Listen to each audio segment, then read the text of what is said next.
Bonjour, assalamu alaikum wa rahmatullah. Pour les non-arabisants, soyez rassurés, ce n'est pas une formule hypnotisante pour capter votre attention. C'est juste une belle phrase de salutation qui signifie que la paix et la miséricorde de Dieu soient sur vous. Même si ce message s'adresse spécifiquement aux musulmans, il concerne aussi toutes les autres croyances respectives, à qui je voue un profond respect, conformément à la parole coranique qui dit « Appelle les hommes par la sagesse et une belle exhortation.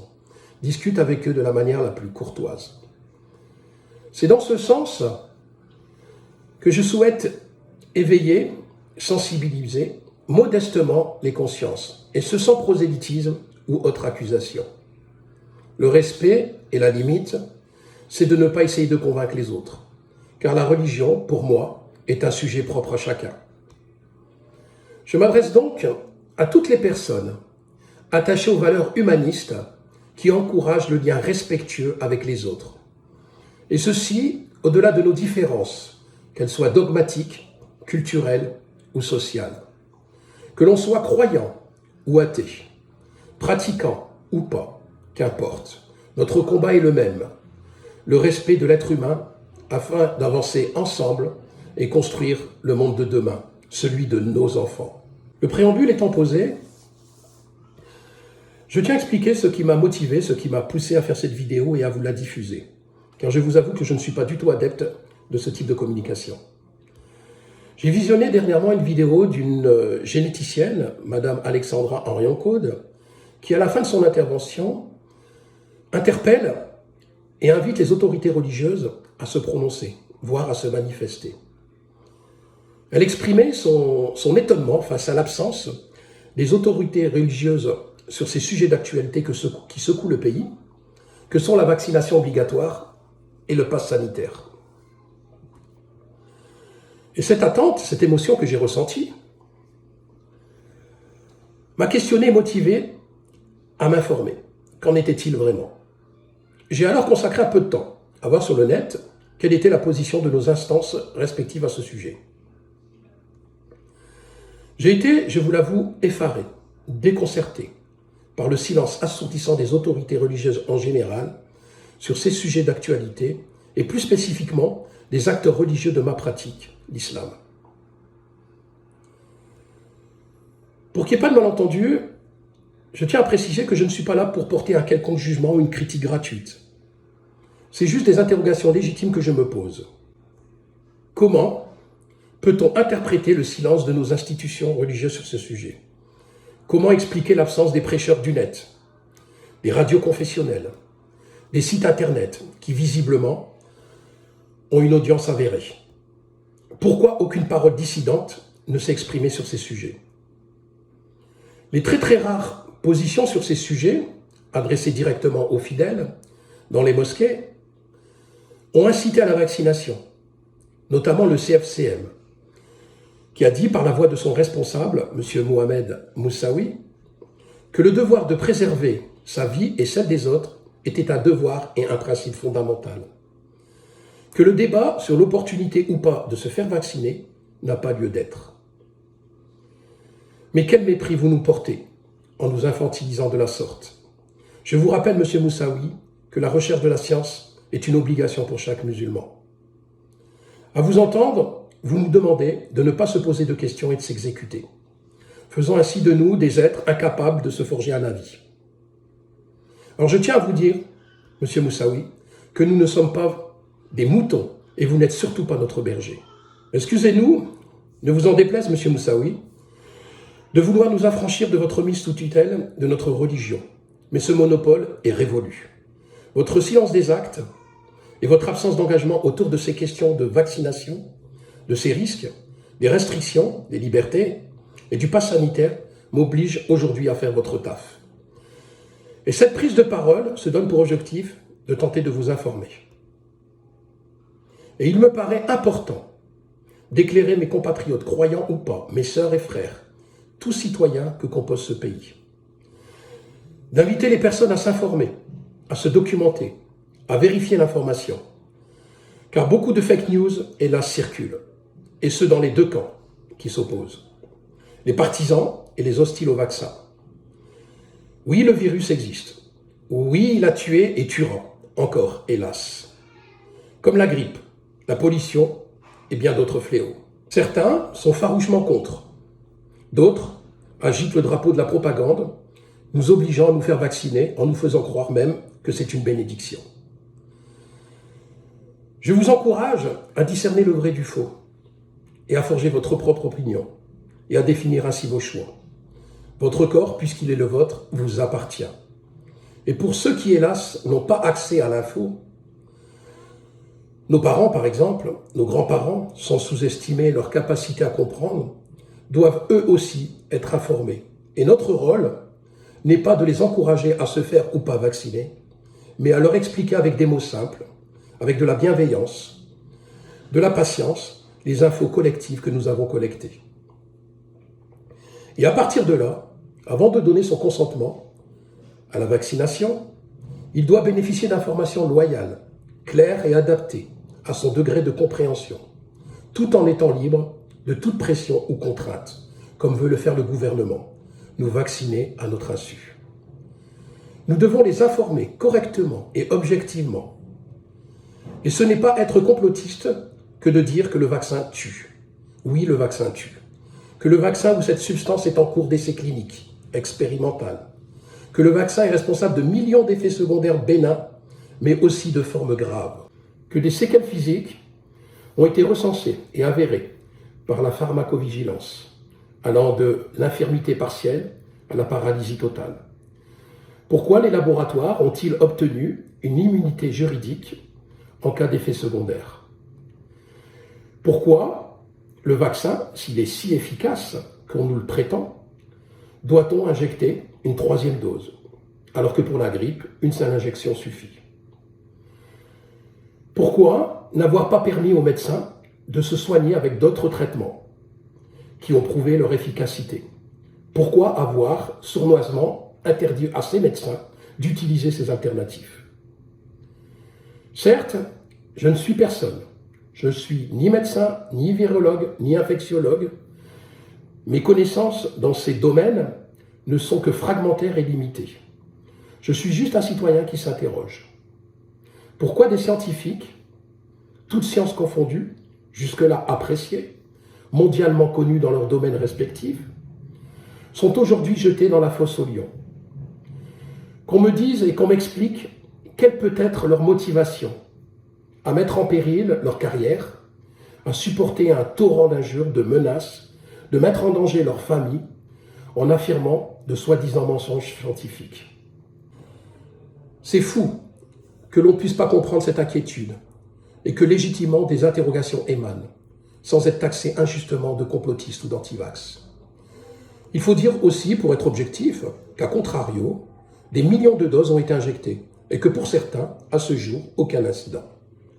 On doit comprendre qu'il y a des inquiétudes légitimes qui se posent, car il s'agit de votre vie, de votre santé, la chose la plus importante qu'un être puisse posséder, sa plus grande richesse. Une fois que notre santé nous quitte, j'ai tendance à dire, il n'y a que celui qui souffre, qui sait. Ô combien la maladie nous ronge, psychologiquement et physiquement. Ô combien la maladie nous exclut, nous isole socialement, nous fragilise. Donc personne, et je dis bien personne, ne doit choisir à notre place. C'est à vous de décider. Ce consentement nous appartient, et ce, sans qu'on en soit intimidé ou contraint. En ce qui concerne le pass sanitaire, ce qui est indéniable est que l'on vit et on nous maintient dans un climat de psychose et de stress constant. Les uns avec un matraquage médiatique incessant et des infos en continu anxiogènes. Des chaînes d'actualité qui ont pour but non pas d'informer, mais de faire peur. À longueur de journée, on nous déverse un tsunami de mauvaises nouvelles pour nous maintenir dans un climat de stress permanent. On nous dit qu'on est en guerre, que le virus et ses variants sont très contagieux, voire mortels. On s'adonne quotidiennement à une comptabilité macabre. On nous annonce des milliers de morts rien qu'en France, des hôpitaux au bord de l'asphyxie, qu'une hécatombe va surgir, que nos jours sont comptés, qu'une menace d'une 4e vague arrive, qu'un nouveau confinement, un couvre-feu, le retour des masques en extérieur sont inévitables. D'autres nous informent que l'apocalypse est là et que nous allons être réduits à l'asservissement, que nous allons devenir des êtres conditionnés lobotomisés, avec cette nouvelle technologie, la 5G, les nanoparticules, que l'homme 2.0 va nous remplacer. Que nous allons être réduits en esclavage, au profit des élites fortunées comme Bill Gates, que nos libertés vont être supprimées, ce qui est le cas depuis hier. Quoi faire, nous simples citoyens? Ce que l'on sait, c'est que le stress augmente la production de cortisol, qui contribue à maintenir un rythme cardiaque et une pression artérielle élevée, créant ainsi du désespoir, qui est un symptôme important de la dépression. Les cardiologues sont unanimes pour nous dire que l'un des facteurs de risque les plus élevés, les plus courants de maladies cardiaques, est le stress. Et avec l'actualité marquée par la pandémie de coronavirus et toutes les mauvaises nouvelles qui en découlent, cette année a été extrêmement stressante pour nous tous. Voilà pourquoi il faut se dépolluer et stopper ce lavage de cerveau. Et je comprends que beaucoup ne font plus confiance à ce qu'ils lisent ou entendent dans les médias mainstream. Car l'objectivité et l'honnêteté de certains journalistes, par des omissions répétées, des interprétations orientées, des autocensures, laissent à désirer. Je suis sidéré que certains puissent encore croire et prendre pour parole d'évangile ou coranique ce que les chaînes d'infos en continu véhiculent comme mensonges et de désinformation. Je suis absolument convaincu qu'on dirait à certains que Pikachu est notre ancêtre, qu'il est le père de l'humanité et que nous sommes tous des descendants des Pokémon, certains y croiraient dur comme fer. Les annonces du président n'ont pas arrangé les choses. J'ai été particulièrement très surpris, pour ne pas dire très inquiet, en écoutant son allocution. Mes oreilles ont sifflé. J'ai cru même être atteint d'un trouble de l'audition. Le 12 juillet 2021 sera un jour qui marquera l'histoire de notre pays. Le jour où tout a basculé. Je comprends mieux maintenant son slogan de campagne présidentielle, « En marche ». En marche vers quoi et vers où? Peut-être vers le nouvel ordre mondial, si cher à Nicolas Sarkozy et à M. George W. Bush. Comment la France, pays des Lumières, pays des droits de l'homme, pays de la Révolution, un pays qui a fait vibrer le monde entier par sa révolution, par ses slogans de dignité, de laïcité, de démocratie, puisse sombrer dans l'ignorantisme. Le chef de l'État nous annonce sans vergogne que dès demain, les gestes de la vie quotidienne, c'est-à-dire aller manger, s'instruire, se divertir, se détendre, voyager, aller travailler et même aller se faire soigner, vont être conditionnés à l'obligation vaccinale ou à la détention d'un pass sanitaire. Que sans cette clé, sans ce sésame, obtenu par l'intimidation et la contrainte, nos libertés vont être supprimées pour ceux qui n'obéissent pas. Ahurissant d'entendre ça. Comment peut-on plonger dans l'obscurantisme politique un pays tout entier? Et là, ma position est claire et sans ambiguïté. Je dis non, avec toute l'énergie, l'ardeur qui m'anime. Ceci n'est pas envisageable un seul instant. Les Français vont fortement le regretter. Ils vont s'en mordre les doigts si des pratiques liberticides sont instaurées. Cela va être un engrenage. On nous a confinés, interdit de sortir, on n'a rien dit. On nous a instauré un couvre-feu, on n'a rien dit là aussi. On nous a obligés à porter un masque, une sorte de muselière en plein été, avec toute sa symbolique, même si certains le portaient de manière colorée, on a encore accepté. Et maintenant, on veut nous discriminer. C'est quoi l'étape suivante? Enfermer les non-vaccinés dans des centres de détention à la Guantanamo? Là, va être impossible de faire marche arrière. Voilà pourquoi je prône la résistance pacifique, avec tout l'arsenal juridique, civil et pénal, qui régit notre démocratie en danger. Je vous avoue que je ne comprends pas cette stratégie, ce qui motive le président à agir ainsi, à nous sucrer nos libertés, avec des lois liberticides et discriminantes. La France est un bastion, un rempart, contre ce totalitarisme qui ne dit pas son nom. Si la France, la fille aînée de l'Église, le pays de 1789, la patrie des droits de l'homme, cède, alors c'est le monde entier qui tombera et basculera dans un état totalitaire. Nous, musulmans, sans relâche, nous sommes accusés à tort et sans fondement de saper les valeurs républicaines. Nous sommes constamment montrés du doigt de manière détestable la plupart du temps, par des hommes politiques de tout courant, des intellectuels, des médias, nous accusant de mettre en péril les institutions de la République. Que nous, les envahisseurs, avons une conception archaïque du monde. Que nous sommes des obscurantistes, assoiffés de haine. Que notre vision du monde mettrait à mal et en danger la civilisation occidentale. Vous nous avez taxés d'être un terreau fertile à la violence. Vous avez voulu faire de nous d'éternels délinquants. Nous étions à vos yeux, à vous entendre déblatérer sur vos plateaux télévisés, le mal à abattre, que nous étions des voleurs, des trafiquants de drogue, et aujourd'hui des terroristes assoiffés de sang. Et je m'arrête là, car vos insultes, nauséabondes, sachez-le, ne nous affectent pas. Vous nous arrivez même pas à la cheville. Et malgré vos sournoises persécutions, on reste debout. Et aujourd'hui, ces mêmes individus qui s'indignaient et hurlaient de nous voir participer activement aux règles du jeu du débat laïque et ainsi affirmer notre citoyenneté, veulent nous imposer ce dont on nous a accusés faussement hier. C'est vous les véritables corrupteurs des valeurs de la République. Quelle hypocrisie manifeste. C'est à gerber. Je vous plains car la vraie valeur d'un homme réside dans le respect de ses semblables et non pas à son rang social. Alors, nous les inutiles, les gens qui ne sont rien, les gueux, les va-nu-pieds, comme certains aiment à nous nommer, vous avez peut-être subtilement usé d'artifices pour noyer le poisson et tromper le peuple, mais aujourd'hui, vos vraies intentions et votre vrai visage sont dévoilés. La France, vos ancêtres, vous méprisent pour le mal que vous lui infligez. Et demain, la nation vous demandera des comptes. En acceptant l'instauration d'un pass sanitaire qui entrave profondément les libertés, vous commettez, vous les pseudo-démocrates, un véritable acte de terrorisme contre notre belle République. Vous sapez les fondements de notre démocratie à laquelle nous sommes fortement attachés, quoi que vous en pensiez. Ce sont nous les véritables patriotes, sans distinction d'origine ou de religion, qui défendons ardemment les patrimoines et les trésors de la culture française.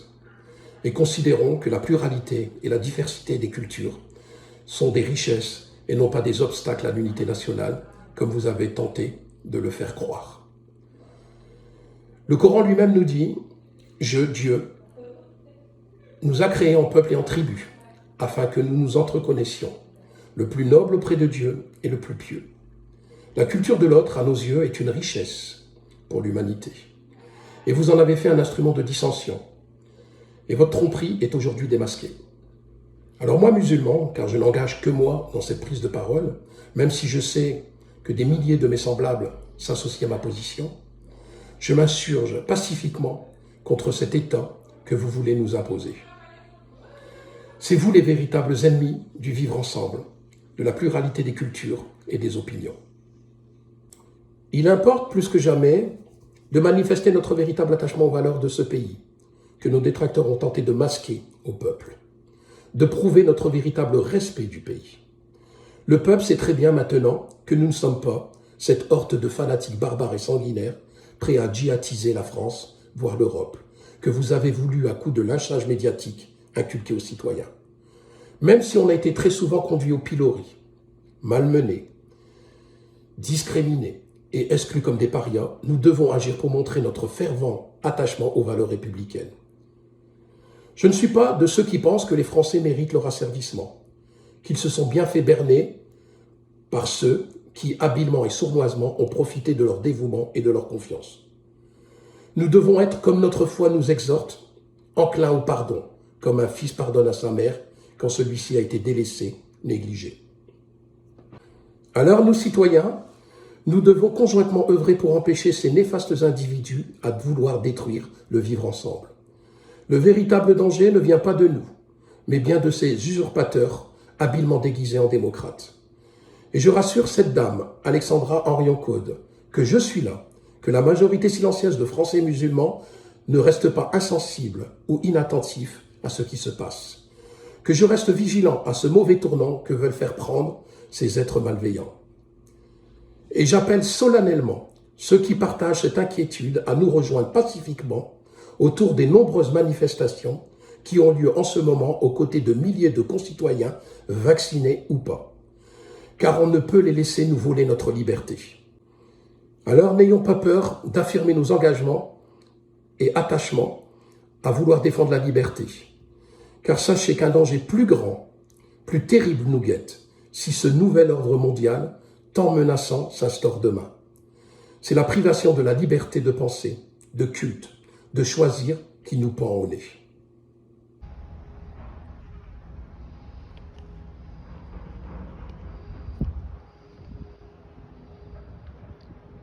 Pour conclure, je vous montre ce qui au final attend tout être, tout individu. Notre fin à tous, qui est inéluctable. Que l'on soit rien ou puissant, que l'on soit méprisé ou respecté, absolument rien ne pourra arrêter ce processus divin. Nous sommes tous et toutes sur une liste d'attente. Et comme il est écrit dans le Saint-Coran, cette effrayante créature qu'on nomme la mort nous atteindra, ce fut-il que nous soyons dans des tours fortifiées. Personne n'y échappera. Et quand sera dressé le tribunal divin, ni ruse, ni dol, ni faux témoignage, ni avocat, ni intercesseur, ni rang social ne seront d'aucune utilité. Seuls seront jugés vos actes. Notre allié, ne l'oublions jamais, c'est Dieu. Et sachez qu'il n'est nullement inattentif à ce qui se trame. Que Dieu nous protège, ainsi que nos enfants, de ces êtres malveillants qui veulent éteindre notre humanité dans la diversité. Il n'y a de force et de puissance qu'en Dieu. La hawla wa la quwwata illa billah. Et plaçons notre confiance qu'en lui, car lui seul nous suffit. Tawakkaltu ala Allah, hasbunallah.